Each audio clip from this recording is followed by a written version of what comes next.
being likable and being approachable, I think is really important, right? Somebody who's got their arms crossed, that's standing in the corner, not smiling, not happy, and looking unhappy to be there is probably not going to get very many handshakes at an event, right?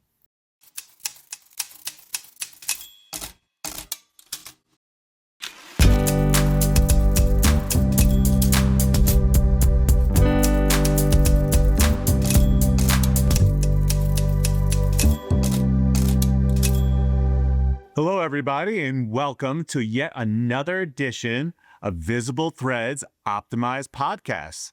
I'm your host, Jeff Shapiro. I'm a partner at Rethink, and I'm thrilled to have another great guest for you all. Everybody, please welcome Amber Kodish. I've known Amber for a while here. We serve on the board of the Capital Business Development Association, and she is currently the managing member of GovCon Tech LLC, a services company that helps commercial businesses navigate and secure government contracts. In addition, Amber currently holds several board positions, including at the University of Maryland's Smith School of Business, Master of Business Analytics, and she's the advisory board chairperson there. Very nice.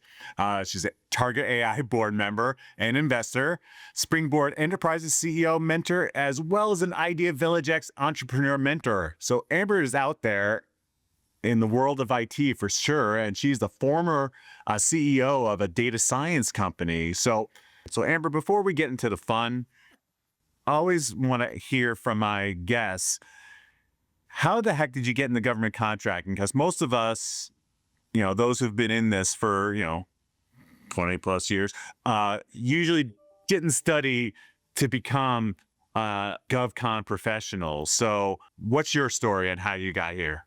Hey, thanks, Jeff. So awesome to be here, by the way. Let's first start out. Thank you for having me. And great question, because, I agree with you. No one wakes up as a, graduate, high school, college graduate and decides, hey, today I'm going to be in GovCon. So totally agree. So I have an electrical engineering degree, and an MBA, but I love tech. I've always loved tech. I have been in tech my entire career. I've done high-performance computing, high-performance storage, SaaS, iPaaS, data science, data analytics, AI, ML, you name it, I've kind of done it. And, somewhere in there, I'm on my career path of, college graduate, master's graduate, and I have a lot of engineering roles and engineering leadership roles and management roles.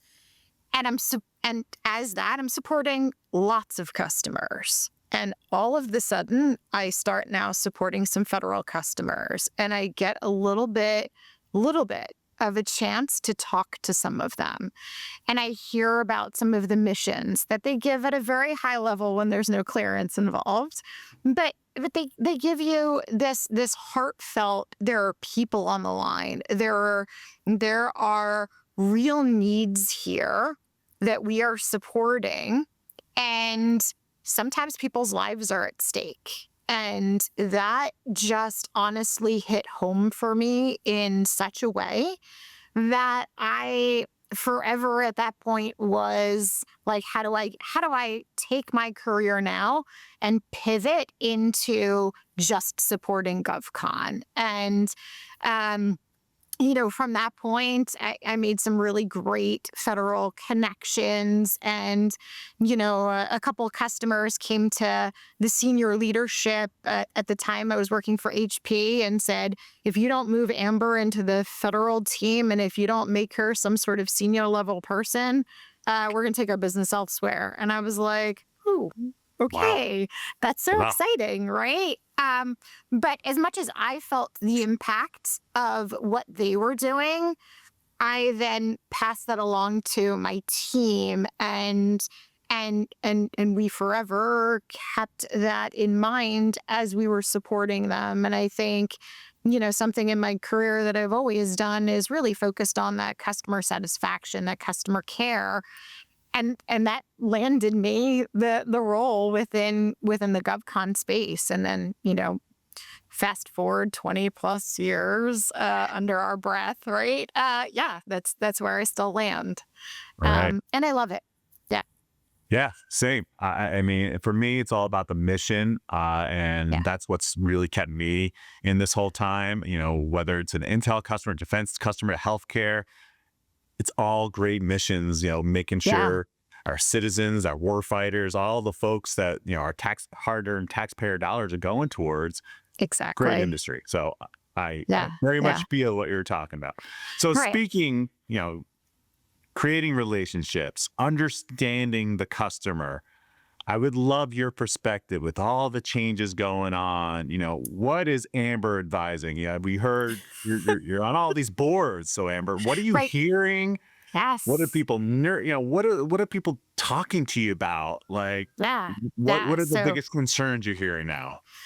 yeah, I mean, to your point, Jeff, right? Everyone has concerns right now. Well, There's a lot of chatter out there. There are agencies that are crushed at the moment, um, and there are agencies that are still thriving. And what I actually tell people all the time in these conversations is that, in my opinion, everything is a cycle, right? We have our ups and downs in our life. We have our ups and downs in our jobs. We have our ups and downs everywhere. And this is one of those down points for the government, and it will come back. Will it look the same exact thing as what it was before? Heck no, right? It won't. But at the same time, hopefully it's better.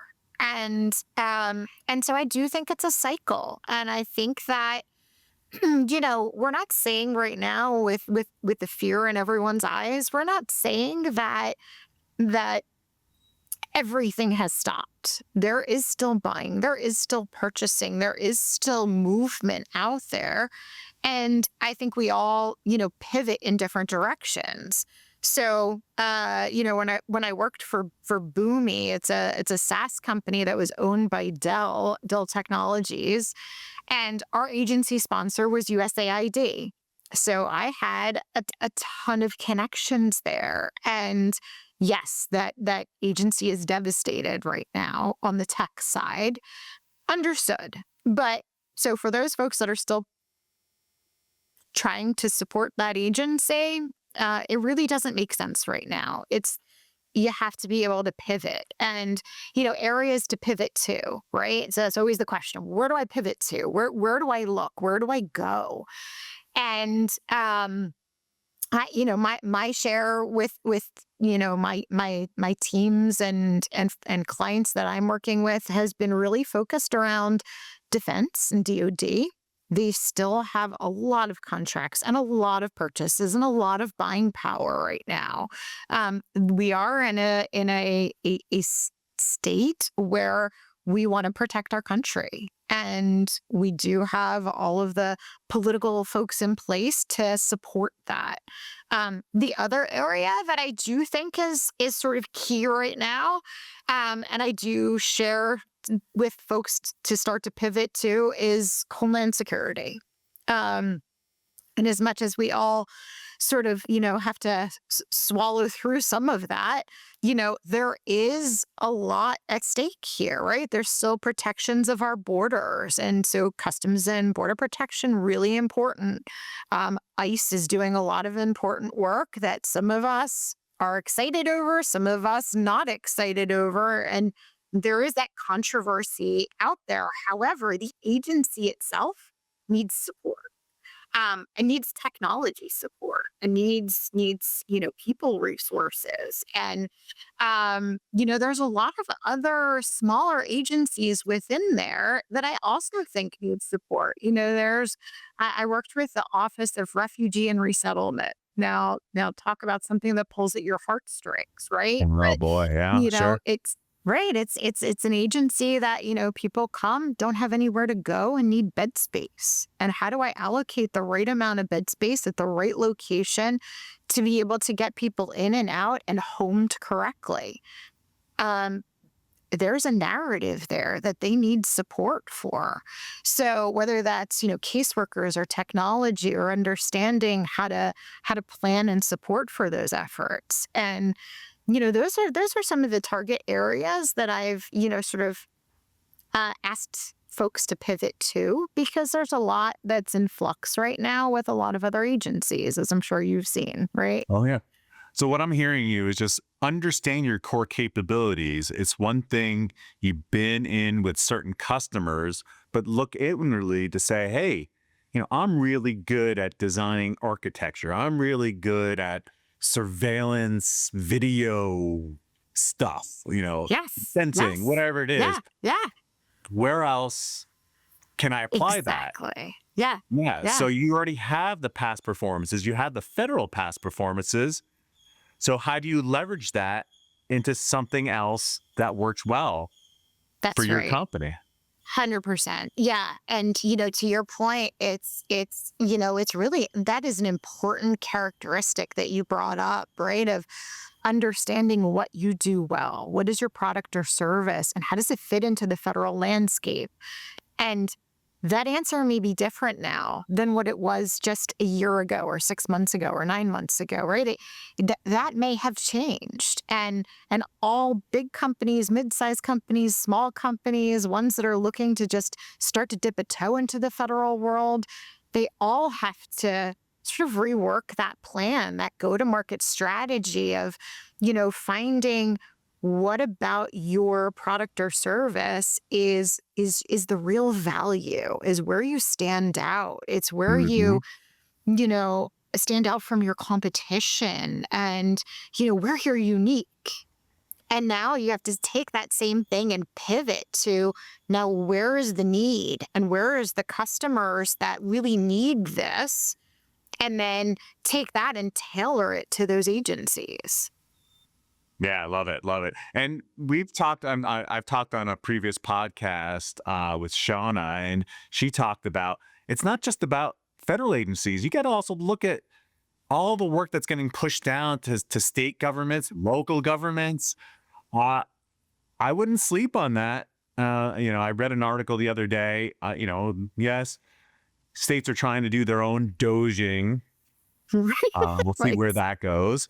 But nonetheless, I mean, I think it's a theme of the current administration to say, listen, the federal government shouldn't be in certain businesses. Education Right. is the first one that comes to mind Sure. that Of I've course. heard. Yeah. And so someone's still got to take the responsibility of making sure that, underserved populations are getting their free lunches, and the Yes. standards of education are set, and the technology, access to technology is sufficient enough so kids could do their studying, whatever it may be. Yeah.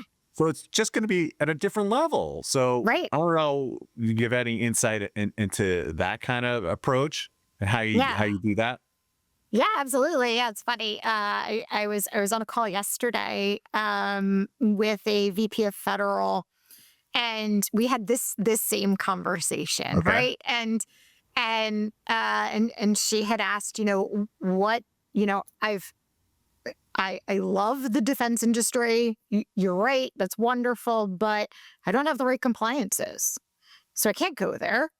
And Homeland for us is not a fit. So Amber, now what, right? Because you get these conversations often. Where do I go next, right?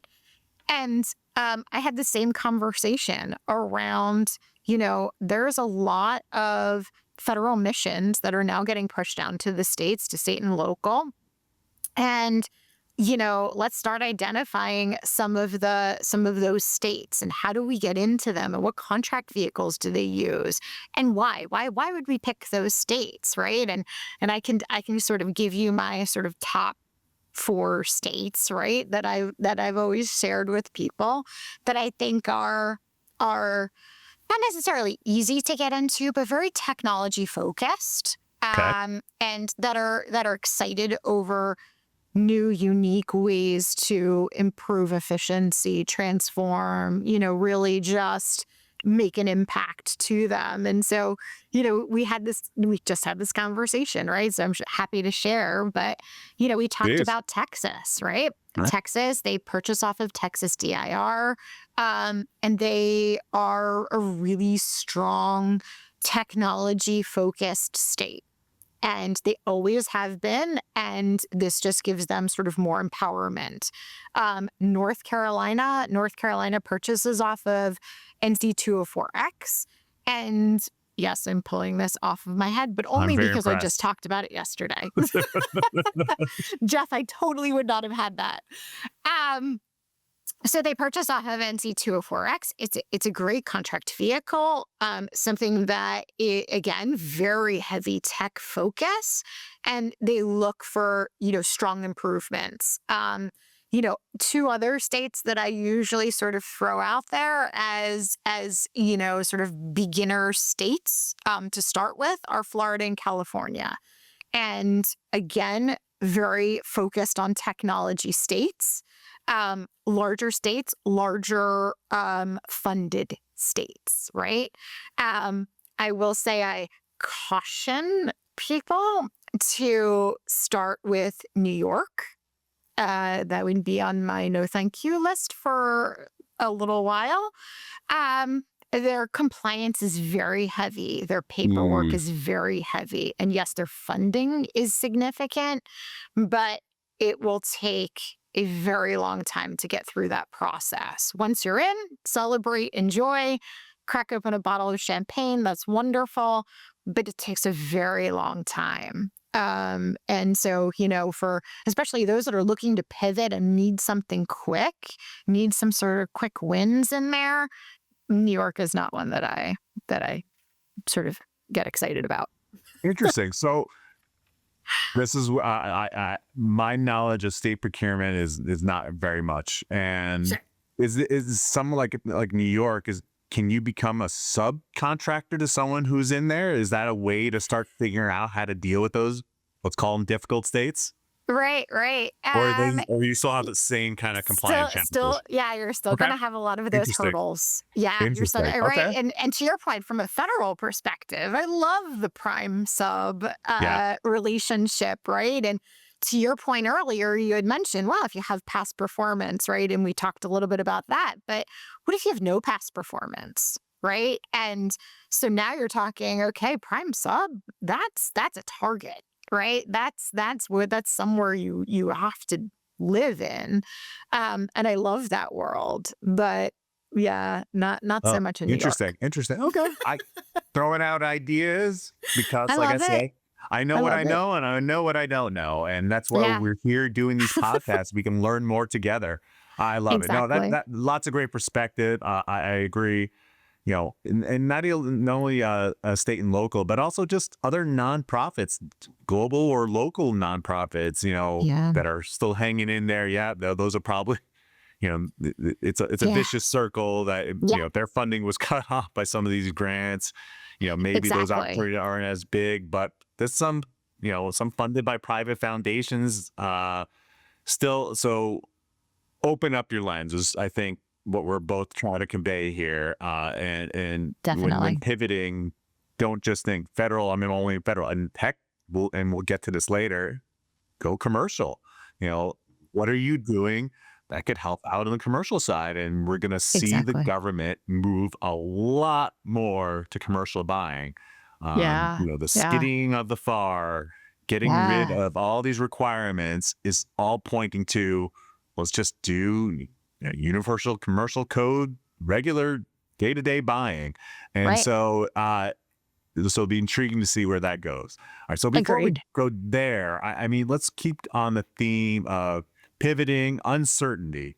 What's been your advice in just dealing with employees and supervisors?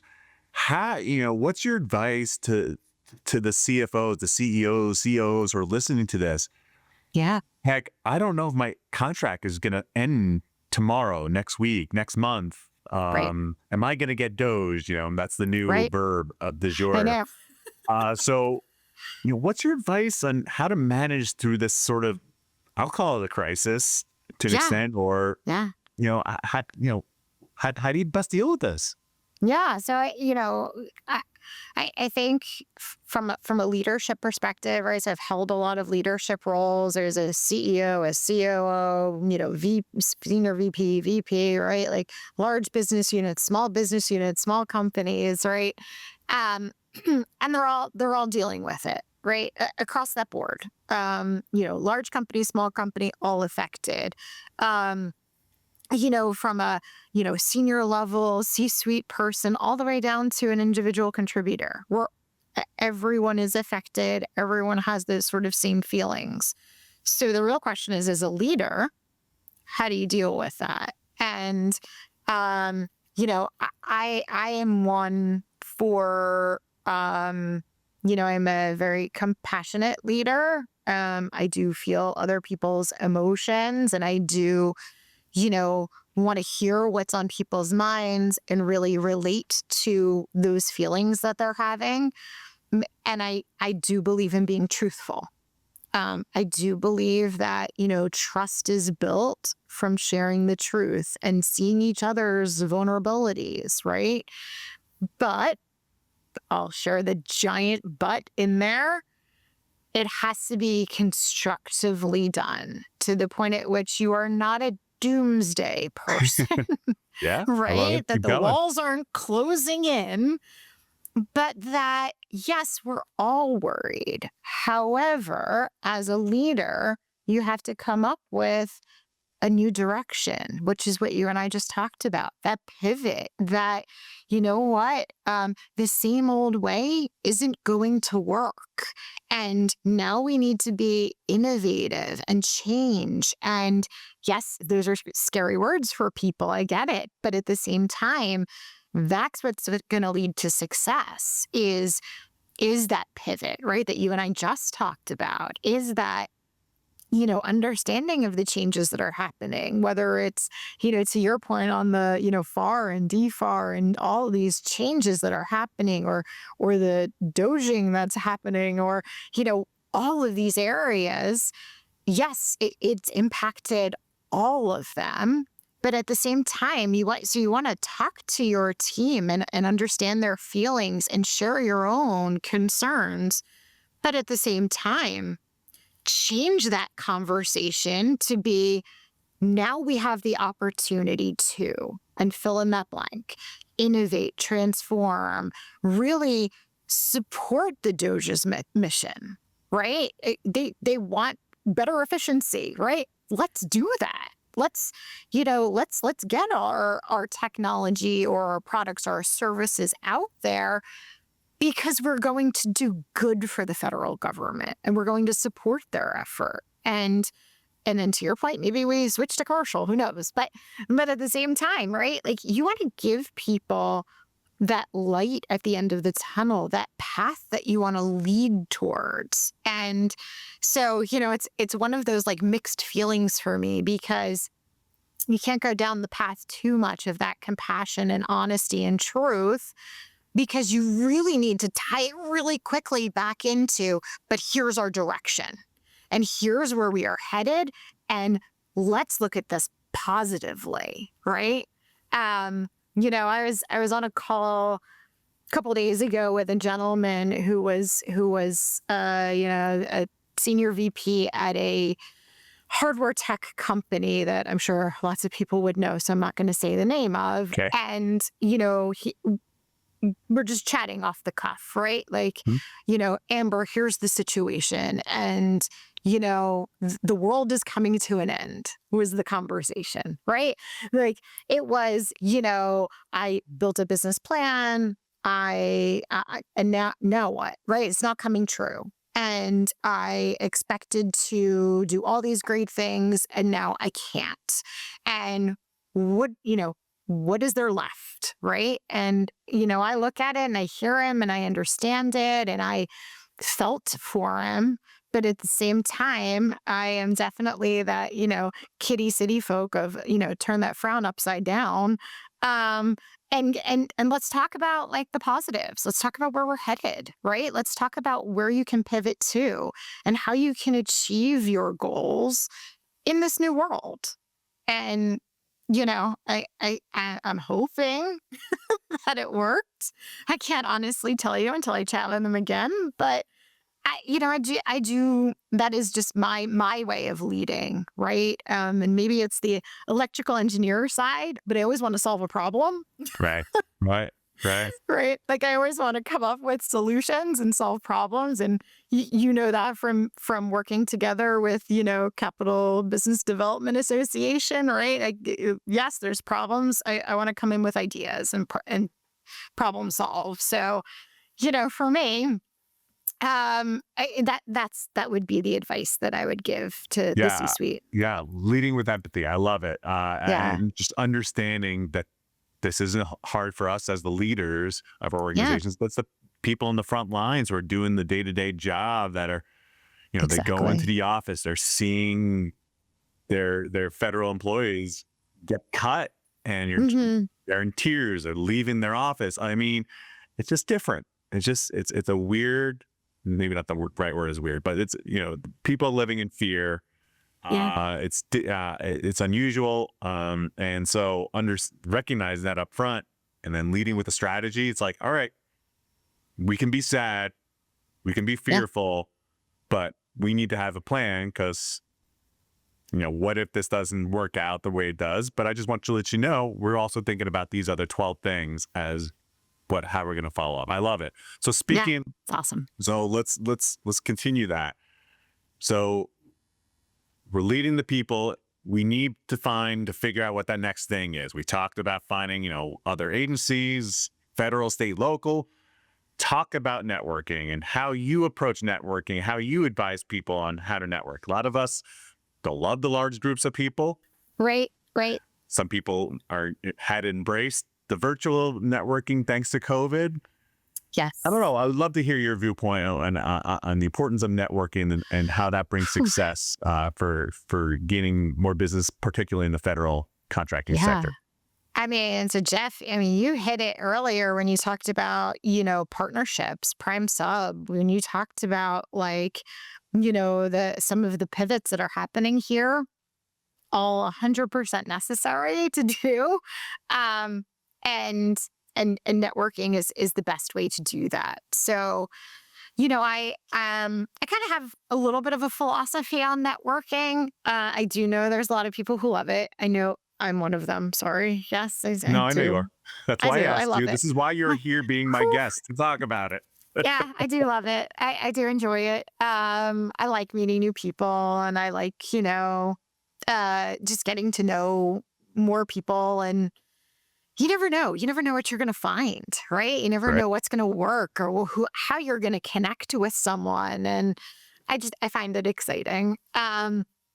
But a lot of people ask, like, what are like the good traits of how to network? What do I need to come to the table with, right? And I share a few things of what I think is the right answer to that. By the way, I don't know that there is a right answer, but there is an answer Yeah, that I sure. typically give, which is, I start out, I do think, being likable and being approachable, I think is really important, right? Somebody who's got their arms crossed, that's standing in the corner, not smiling, not happy, and looking unhappy to be there, is probably not going to get very many handshakes at an event, right? Mm-hmm. Same thing goes for Zoom. If you're not engaging, or you're not head nodding, or you're not, really focused, or if you have another window open and you're over here, clicking along, that's not a way to engage. So I think that, like, be likable and approachable is important. And then I do think you have to bring value. You have to bring value to the conversation, right? We're all different. We bring different experiences to the table. Sometimes it's working with different agencies or different contract vehicles, different compliances, different products or services. And we all have those differences, but now we all have these stories that we can talk about, and they bring value to the conversation. And then and maybe the last two are the same. I don't really know. But in my head, I sort of put together a little bit of the authenticity, right? Of bring Yeah. really who you are, It's good. right? People want to work with who you really are and sort of bring that authenticity to the table, but also kind of connect on a deeper level, right? So we always have these meetings, right? Where we've done them in person, we've done them online together. And what are the things that you remember about someone? And I can tell you, I remember a story, right? Mhm. Sometimes people share, just stories of their life, right? So you and I talked yesterday, right? And I Mhm. shared a story about my daughter playing softball. Mhm. But that is something that you bring to the table, and your son's playing baseball, right? And so these are things that we're connecting on a deeper level to, whether it's, the parents who are cheering in the background for their kids. Those are things that you now have in common and relate to. And there are things that will really form a really strong bond, right? It's not just about work. You're not just meeting people to sign a deal. You're meeting people to really form a relationship. So, yeah, those are Yeah, all mine. I mean, yeah, networking is, you don't know whether it's going to be for a next career opportunity or a sales Yeah. opportunity Yeah. or teaming, whatever it may be. And to go to some of these events to expect that you're going to get a subcontract out of it or a prime contract out of it, Yeah. a little Yeah. bit lofty of an expectation. But instead, it's what little piece of knowledge can I learn from that I could pass on to my team. Hey, did you Exactly. know that this agency is about to issue an RFP on blank? Uh, um, so, one thing I like to talk about in these networking events is, not only coming with an open mind, but especially if there's government employees there, and I Mhm. know they're getting a bit more scarce. So, Understood. Yeah. but they still should be getting out there. I haven't heard of folks being told not to go. It's maybe Exactly. not so much to travel. So, Yes. um, but they're still getting out there. Biggest thing you need to understand is behind every procurement decision is a person or a group of people. Yes. And the computers are not making these decisions. I mean, we're Right. hearing a lot about AI being used a lot more in these, Yeah. evaluations, perhaps, or Mhm. identifying contracts that have services that don't follow the administration's executive orders. Fine, Right. but Yeah. still, decision making, whether it's consolidated at GSA for civilian buy or it's done within DCMA for defense, there's people behind it, and those people are out at the events that you're attending.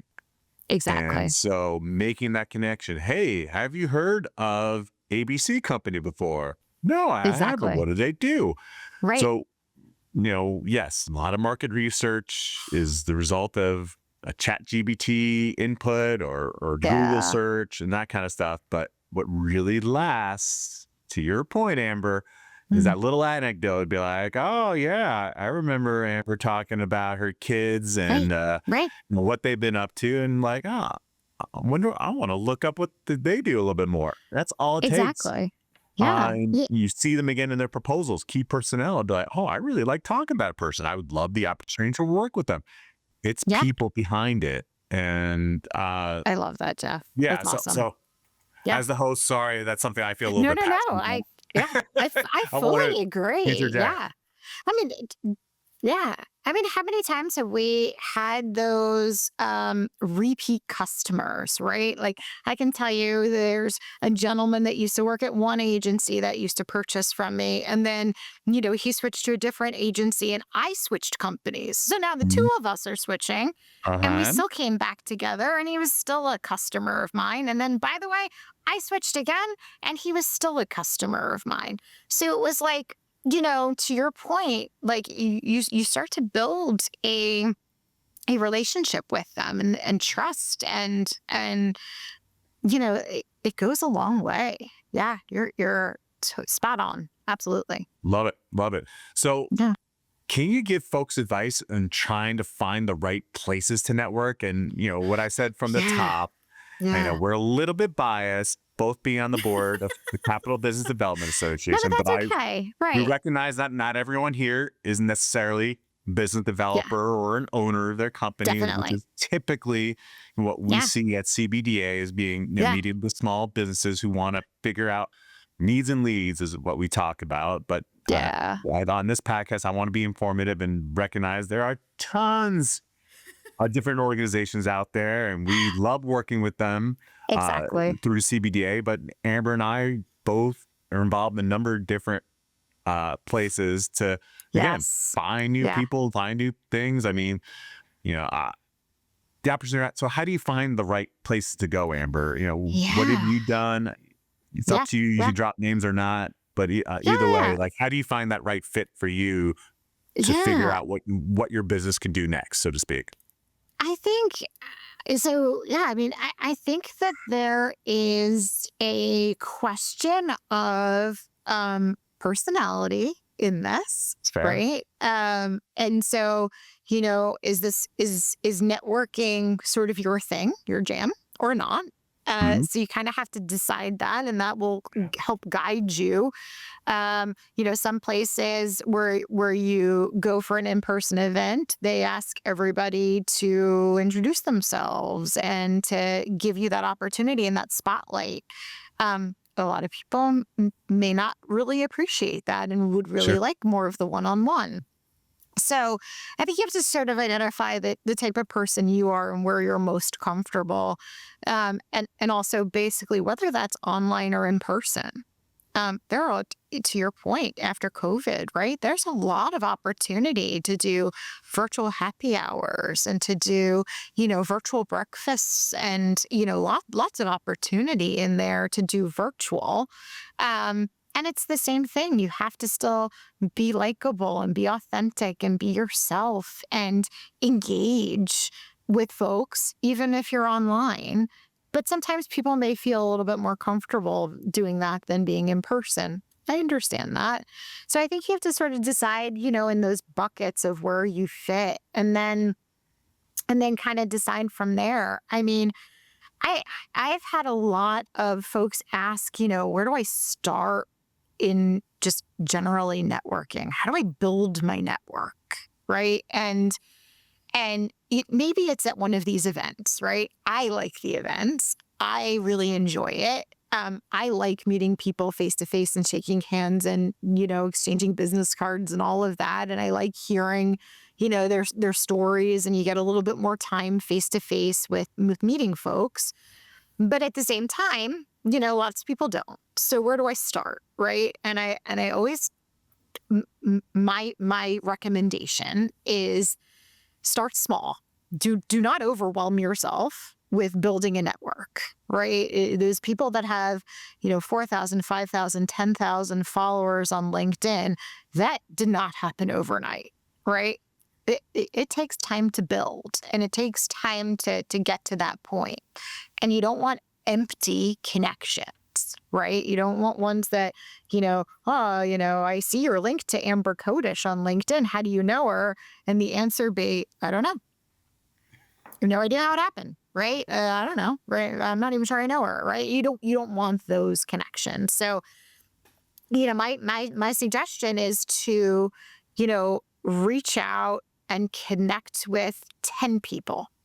10, keep it small. 10 people, mentors, colleagues, old mentors, find, professors, somebody in your past that knows you, right? That knows Jeff in this case, right? Right. Somebody that's like, oh man, I really liked working with Jeff. I wonder what happened to him. And now you get a chance to connect. And now you connect, maybe you connect on LinkedIn. Maybe you try to set up a little, 15-minute chat.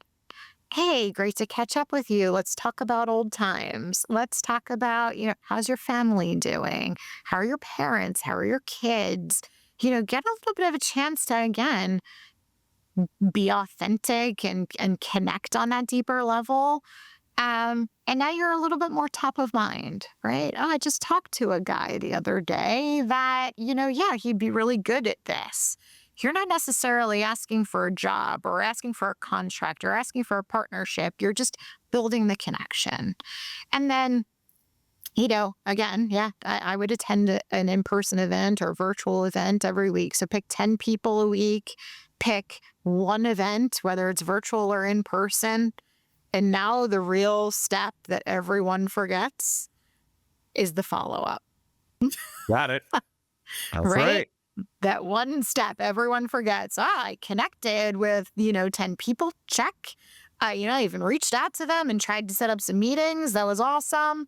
5 out of the 10 connected and wanted to meet. That's great. I attended an in-person event. Check. But nothing happened. Okay, did you follow up? Right? And that follow-up is really important because you have to continue to stay top of mind and you have to continue with building that relationship and bringing value to that relationship. And so that follow-up is really important. And then, what comes after that? Put yourself on repeat, right? That is a repetitive process. And then the next week, 10 more people and, attend a different event and now follow up with all of those new connections and repeat. And your network will grow and grow and grow and grow and grow. I personally love CBDA, but to your point, there are other opportunities to do that in the GovCon world. Or if you want to stay in the diversity world, right? There's women's groups that I'm part of. There's, women in GovCon. There's, women in tech that I'm part of. There's other areas, but find something that sort of interests you and that really speaks to you. I know how you and I first met was I was interested in CBDI. I didn't know enough about it. And so my next step was I'm going to reach out to the board. Is this the right place for me? I'm going to reach out to, I think there was probably 10 board members at the time. Yep. I reached out to probably 7 out of the 10. And I was like, can you make 15 minutes with me? It would be great to just chat. Is this the right place for me? Here's the type of person I am. Here's what I'm looking for out of this. And is it the right place? And by the way, I was told in some situations, we're not the right spot for you, which is a little depressing. I get it. But at the same time, I appreciate it, right? They're like, yeah, where you are in your career is not where our team members are, right? And that's not what they're looking to get out of this. And I go, okay, I appreciate the time. I don't want to waste my time, effort, money to attend something that doesn't make sense. Yeah. And that's a good way, honestly, to find your home, right? And I found a nice home with CBDA. But, talking to the board and trying to understand, like, what is this group about? What kind of people do you have and who shows up? And, is this the right place for me? I think are great questions to ask. Absolutely. So a couple and things. You heard them. From me. Yeah. You evident it. It works. It does. Yeah. And I just want to, when you're doing this follow-up, just remember it's give it and take. Like, it's great to ask the questions, be like, hey, so we're going to do business together?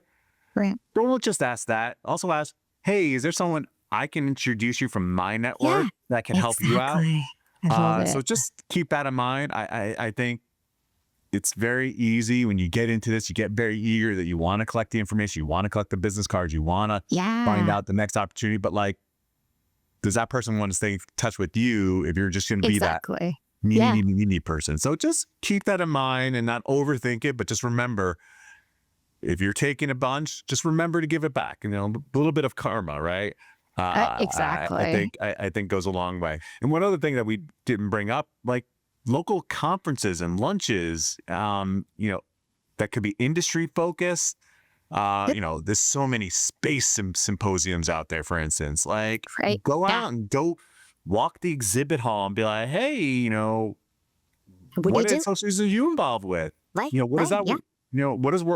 What have you seen work for you? How have you gotten yourself into Space Force or NASA or whatever? So those are my quick tidbits to add on to what you just said. I think lots of good stuff there. So I think this is a good point for us to segue our conversation, you're talking to so much about networking.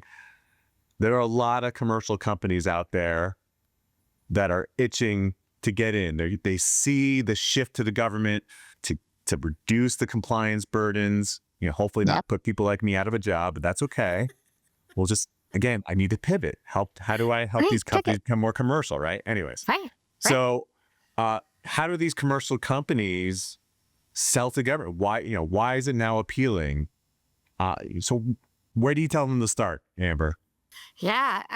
So this is a lot of what I do. This is a lot of where I spend my time with GovCon Tech right now. I have a lot of my customers and my clients are commercial companies, CEOs, founders, tech companies that want to figure out they've been successful on the commercial or enterprise side, and they're like, the federal world, I see dollar signs, right?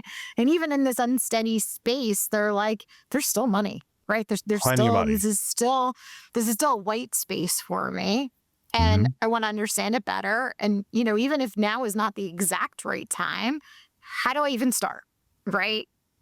And, and you and I kind of talked about it a little bit in the beginning around, understanding your product and where that product or service fits into the federal landscape, right? Defining your sort of niche area and your value proposition and your capability statements and your federal marketing plan and all of those like clear differentiators that you're going to need, right? So that's great, right? So now we've done that. We check those boxes. We come up with a go-to-market strategy. That's great. What do we do? And there are a lot of steps in there, right? And for those that aren't over familiar with GovCon, the acronyms can become incredibly overwhelming. When we talk about like market research and the tools we use, and we talk about, GovWin and GovTribe and, SAM.gov, and all of a sudden you see people's faces like, oh my God, there's how many? And by the way, those are just like 3 out of like probably 50 out there. Right? It's ridiculous. There's, USAspending.gov, and there's all of these other, places to go. So it can be overwhelming. And then you've got like the set asides of the 8As and the hub zones and the, small business, other, areas. And then you've got the compliances around, SOC 2 and FedRAMP and the DFAR and FAR and all of that. Like, it's a lot. Right. And you have to come up with ways to sort of navigate all these words that I just said, and talking about GWACs and contract vehicles and, all the different awesome names that we have for all of them. And it becomes overwhelming. Right. And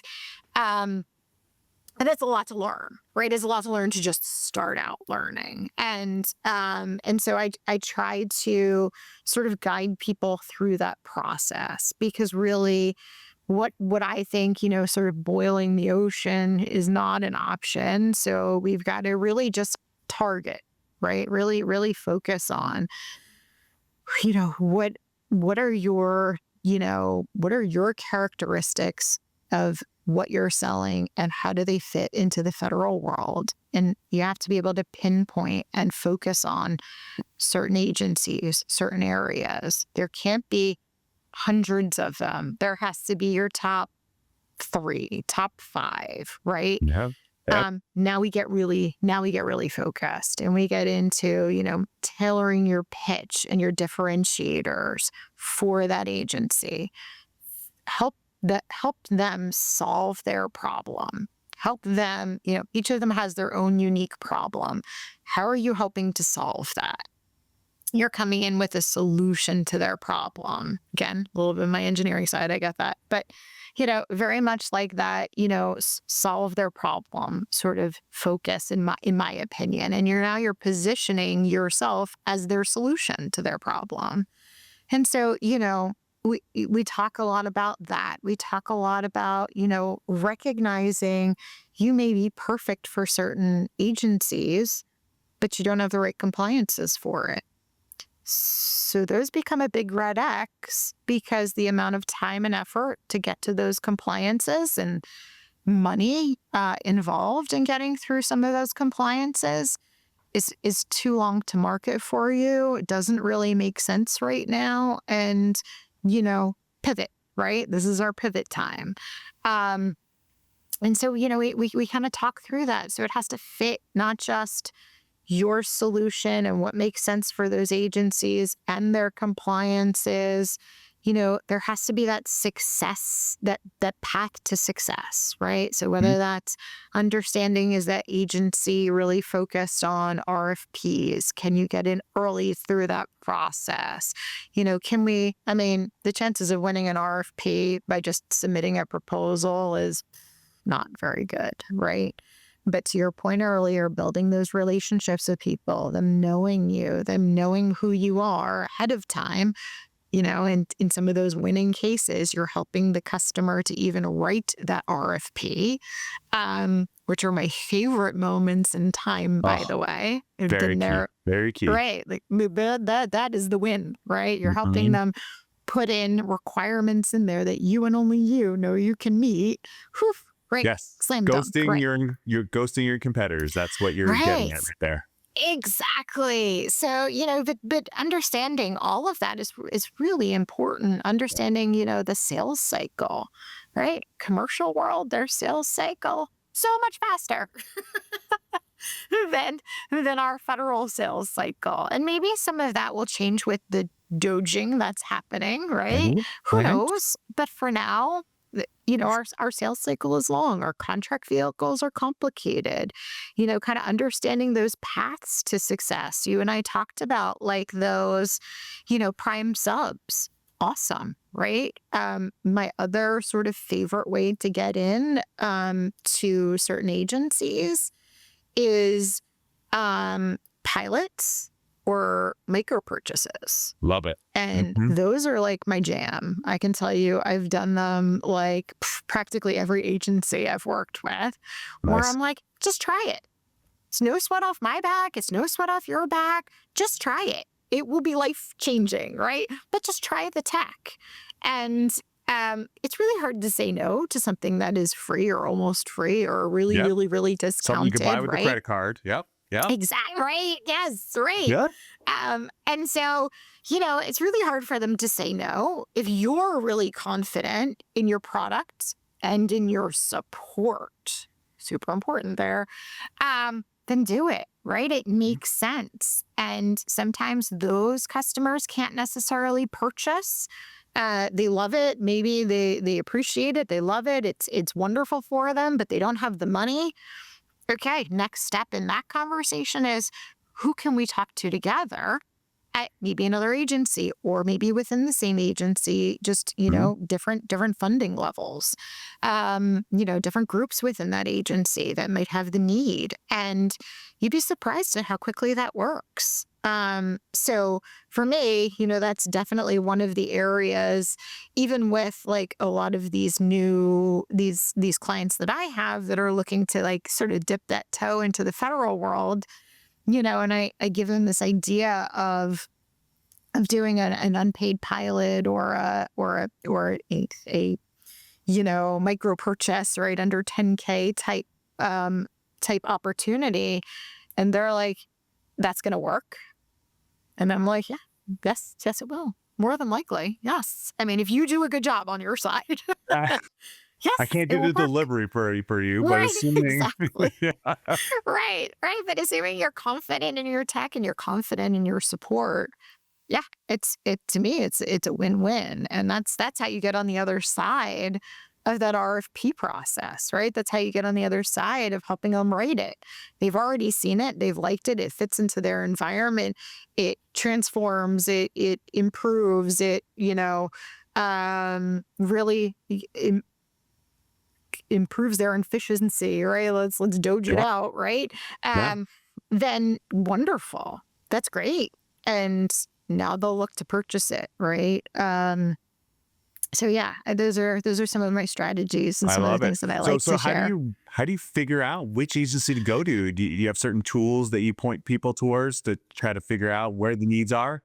I do. I mean, I really, I help them look for a lot of like the recompetes that are coming up that are in their areas, or new purchases, or an agency that has purchased, but is, there's word on the street, right? We find out all the time in these networking events. There's word on the street of, yeah, this company is tanking at this agency. What do we hear from that? Opportunity, right? Mhm. Oh, did you hear about, this implementation? It went horribly. It was supposed to be, 12 weeks and it turned out to be, 9 months and it's still not in. And right. What did the rest of us hear in that? Wow, that's terrible. Whew, opportunity, right? So, I think some of that is honestly through networking and through Yeah. sort of hearing some of those stories.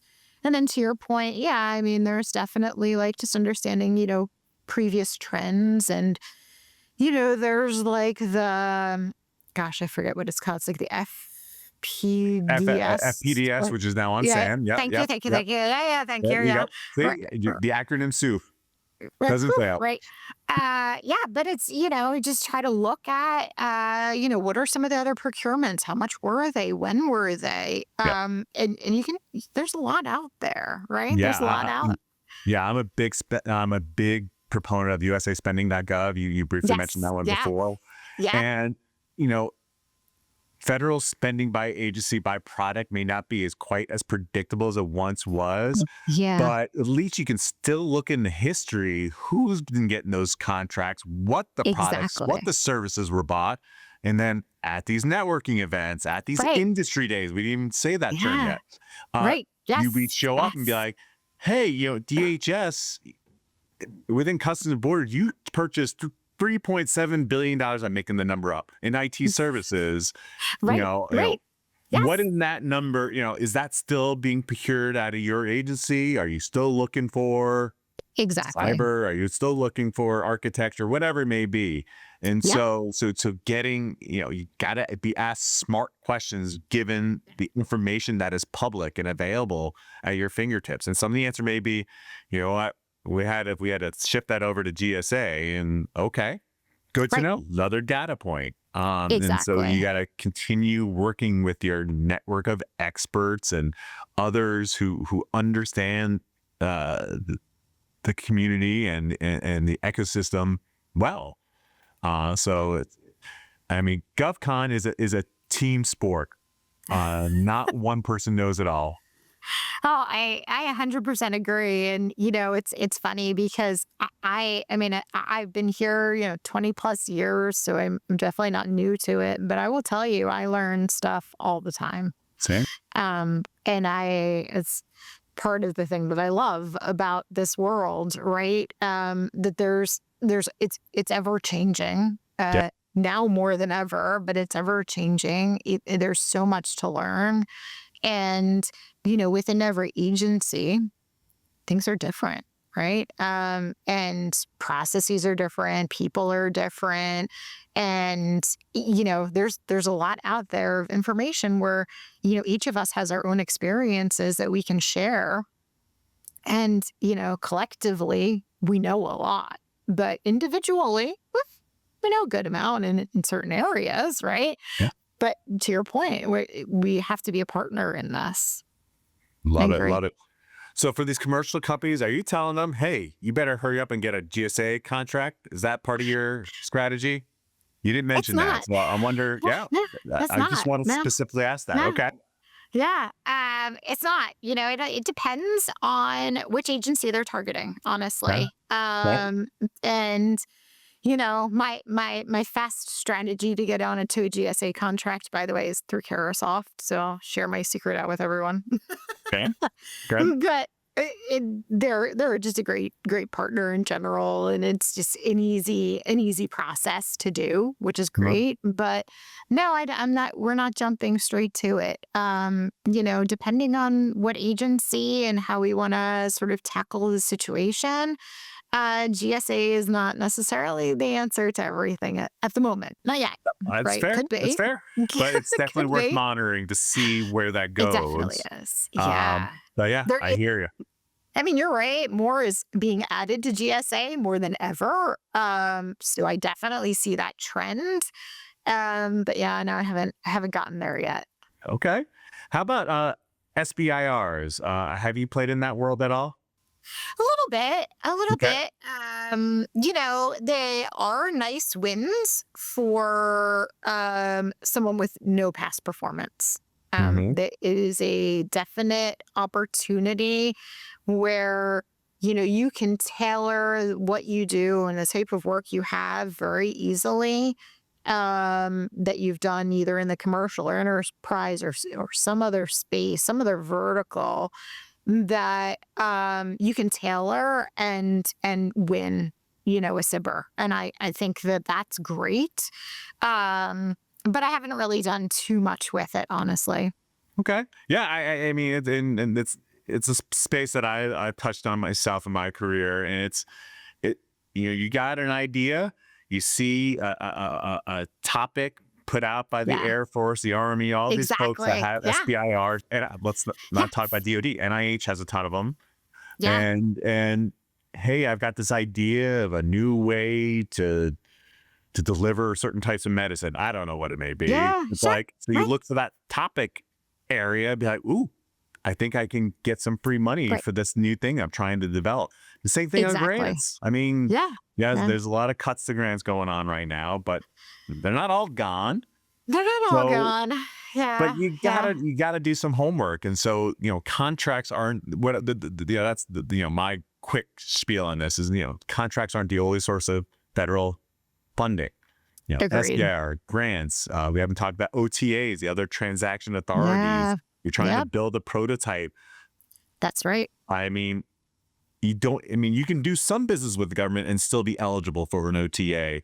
Agreed. So great avenue to, again, build that next generation widget that you're trying to figure out, need a little Yeah. more support behind, and you want us, you want to be part of the Golden Dome that's being, talked about here in the U.S. I Right. mean, maybe this is it. Yeah. So I think that to the themes that we've been talking about, got to be proactive. You can't just sit back and wait for that Agreed. RFP to drop on SAM.gov and expect success. Yeah. Yeah. I think the RFP drop and wait, the game has a very low percentage win rate, unfortunately. So at least what I've seen in the past. And so that is not a strategy that No, I would but suggest. let's before we conclude, let's talk about like RFIs. You see those drop. Any thoughts on how best to approach RFIs, particularly if you're new to that agency? Leading Yeah. question. Leading question. I love RFIs, Okay. by the way. Okay. I do find that with an RFI, it's a shorter response typically, not Yep. always, but typically. Mm-hmm. So you can get your point across very quickly. Sometimes with RFPs, they're expecting 20, 30, 50-page responses, which is time intensive, is people intensive, is exhausting, right? But to get to respond to an RFI, I think is outstanding because they're looking for that information. They're looking for the vendors, and typically with an RFI, they don't have their choice picked already. Whereas sometimes with an RFP, they do. So they're looking for a little bit more of what else is out there. What don't I know? And I love that. I mean, that is something that, from a tech perspective, I get super excited over because there's a lot of tech out there that the government just doesn't know about. And so this is a way to sort of introduce yourself. And it's also a way, if they're somewhat interested, to get a meeting after that time. I've definitely had great opportunity where, a known business card cannot get me in the door necessarily to an agency that I really want to get into. But after responding to an RFI and now them have heard of that no-name company, which is a little less than no name, it's maybe a slim name for them. it's enough to get you in the door, to get a conversation going. And, a lot of times if you can get the conversation, you have real opportunity then. So I personally love RFIs. I'm a huge fan. Love it. Yeah. I put that screen capture in, put in a quick win that you've had. Yes. In government, outside government. Hey, I helped, this private company cut their accounts payable process by this many days. And then you apply that to the government requirement. Exactly. So right. 100%. You're like, wait, what? I can do what? But I love that you're just, that was a great topic though, right? Like describing the work that you did, but put it in the government's terms, right? Yes. Talk about the, the scope, the process, the requirements, but put it in their terms of what they need. Yep. I mean, that's a slam dunk, in my opinion, of how to leverage your commercial work. I agree. Jeff, great job. Yeah. Loved it. Hey, this is why we get along, singing my right? song.